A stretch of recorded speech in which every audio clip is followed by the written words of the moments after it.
Guys, the Fusion Summon Rush has started. The progressive chance is here. It is time to pull some shards. Hey everybody, what's going on? It's Scroder here, keeping it tanky in Raid Shadow Legends.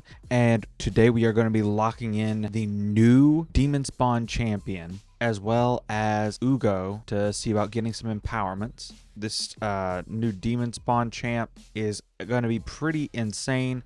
Hopefully we pull him. I honestly wish we were getting him for the login champ instead of who we're actually getting. But we've got 6 Sacreds and 10 Voids to crack open, trying to go for that epic to allow us to skip some events. Let's see what happens. Come on, Plarium, bring in the gold. Starting it off with an epic Ultimate Galek. Not a bad nuker, especially if you are starting out.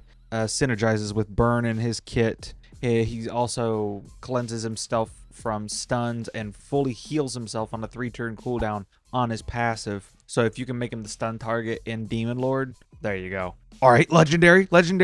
Listen up, guys. You can get Elenaril for free, as well as Fayne, Uugo, and Tagoar as you level up. Just click my link in the description. Here's the steps to go about getting yours. Log out of Plarium Play on PC and uninstall. This will not work on mobile unless you are downloading it for the first time. Click the link in the description and register with a brand new email. Launch Raid and complete the tutorial. Go to your inbox and claim your first champ. Don't miss out on your chance to get Elenaril for free, as well as 3 free epics. Just click my link in the description and enjoy this wonderful start to Raid.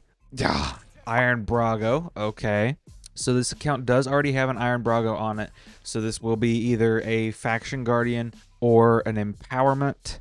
Again, another solid nuker. This one's defense based. The A1 attacks one enemy, has a 30% chance of decreasing the duration of all buffs by 1 turn. The A2 places increased defense on all allies for 3 turns, then attacks one enemy, has a 100% chance of placing stun for 1 turn, has a 100% chance of placing stun for 2 turns instead if the target is under 2 or more buffs. The A3's AoE, 75% chance of placing Provoke. Also places decreased attack on all enemies for 2 turns if Iron Brago is under increased defense. And passive increases the defense of all allies by 10% of this champion's defense.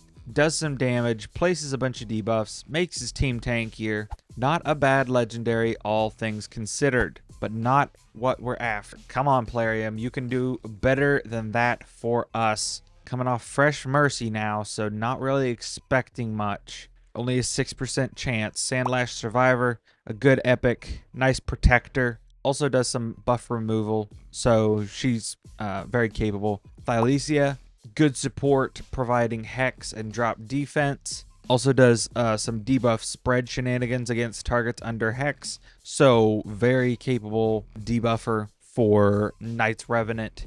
Could use her in Hydra. Come on, another legendary, come on. Are you kidding me? Plarium, you're killing me. Loki the Deceiver, a login champ from yesteryear, from the first ever event dungeon. AoE A1, 50% chance of increasing the duration of all enemy buffs by 1 turn. This chance increases to 70% if this champion is under Veil or Perfect Veil. A2, basically if you target an enemy, places block active skills and block buffs. If the champion is under a Veil or Perfect Veil, places debuff spread, taking 2 random debuffs from the target and placing them on all enemies. Or if you target an ally or himself, heals them by 50% of this champion's max HP and places Perfect Veil on them for 2 turns. If he is under Veil or Perfect Veil, also applies a buff spread effect, taking a random buff and placing it on all allies. Then the A3 has a 100% chance of stealing all buffs from a target enemy and 100% of their turn meter. This cannot be resisted if this champion is under Veil or Perfect Veil. If the turn meter was not stolen, fills the turn meter of all allies by 15% instead. Also places increased attack on all allies for 2 turns. Then his passive basically gives him a chance to evade, which means he doesn't take any damage or undergo any effects from enemy skills or attacks. It's incredibly annoying, and if they made another champion with evade, could be very, very powerful, but Loki's not that great. I know there are some use cases for him out there, but not something I'm looking forward to having a dupe of on this account. Last Sacred Shard. Was hoping for a back-to-back legendary.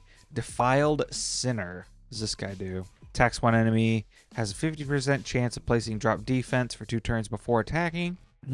If 5 or more enemies are alive, does an AoE instead and places increased attack on this champion for 2 turns before attacking. Okay. A2. Attacks one enemy, then attacks all enemies, inflicting damage equal to 15% of their max HP if the first hit kills an enemy. Second hit cannot be critical, so kind of a conditional Trunda-esque type thing. And then the A3 as an AoE, damage increases by 10% for each enemy alive, stacks up to 100%.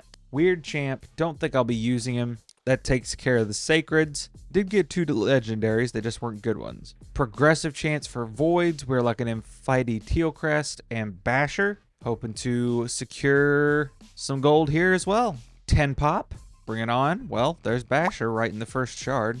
That's good. Gala, very strong epic. Come on, show me the gold. Show me the gold. Nope, no gold, but we did get a Basher, so that's good. What's he do? He does weaken on the A1.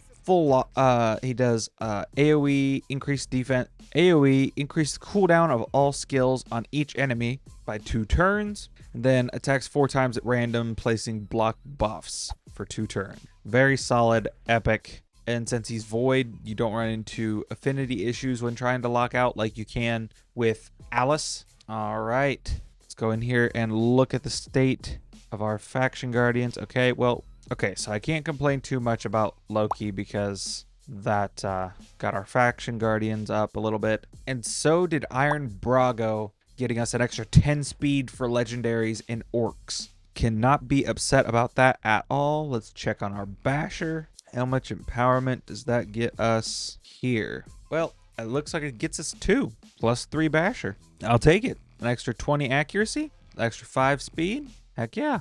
All right, guys. Thank you so much for watching. Hopefully your shard pulls go as well as mine did with the rates, but better with the quality. I will catch y'all in the next one. Hope you all are going for the fusion. Stay happy and healthy, and stay tanky.